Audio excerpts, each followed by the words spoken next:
नमस्कार दोस्तों, स्वागत है आपका आपके अपने YouTube चैनल पर। तो चलिए शुरू करते हैं आज की कहानी।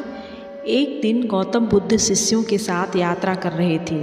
यात्रा करते हुए वे एक जंगल में पहुँचे। काफ़ी समय से सभी चल रहे थे, इस वजह से शिष्यों को थकान हो गई। एक शिष्य ने बुद्ध से कहा कि हमें कुछ देर आराम कर लेना चाहिए, बहुत थकान हो गई है। बुद्ध ने शिष्य की बात सुनी और एक पेड़ के पास ठहर गए। बुद्ध एक जगह बैठे और ध्यान करने लगे। शिष्य भी वहीं आराम कर रहे थे। कुछ देर बाद वहाँ एक शेर आ गया।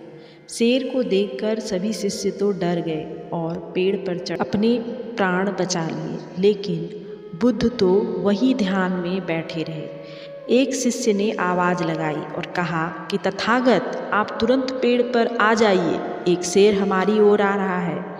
बुद्ध ध्यान में बैठे थे। अगले ही पल शेर वहाँ पहुँच गया।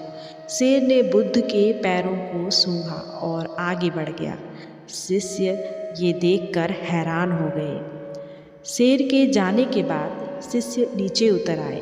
कुछ देर बाद बुद्ध को एक मच्छर ने काटा, तो बुद्ध ने तुरंत हाथ से उस मच्छर को उड़ा दिया।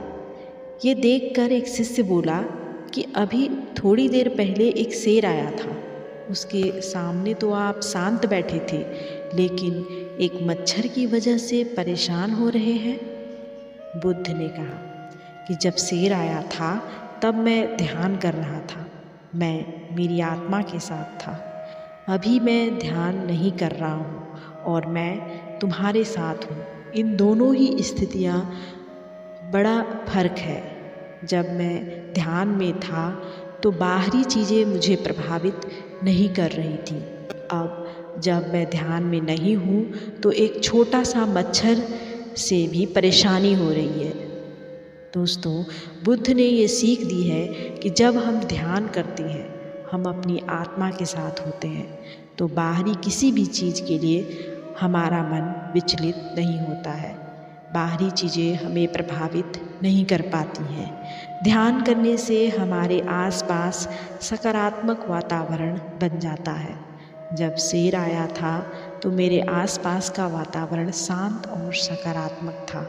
इस वातावरण में आकर शेर के स्वभाव में भी बदलाव आ गया। वह शांत हो गया और वह यहाँ से चला गया। हमें नियमित रूप से ध्यान करते रहना चाहिए, तभी हमारी अशांति दूर हो सकती है और मुश्किलों से लड़ने की शक्ति मिल सकती है। ये थी एक छोटी सी कहानी। ऐसी ही और कहानियों के लिए मेरे चैनल को लाइक करें, सब्सक्राइब करें। तब तक के लिए आपका धन्यवाद।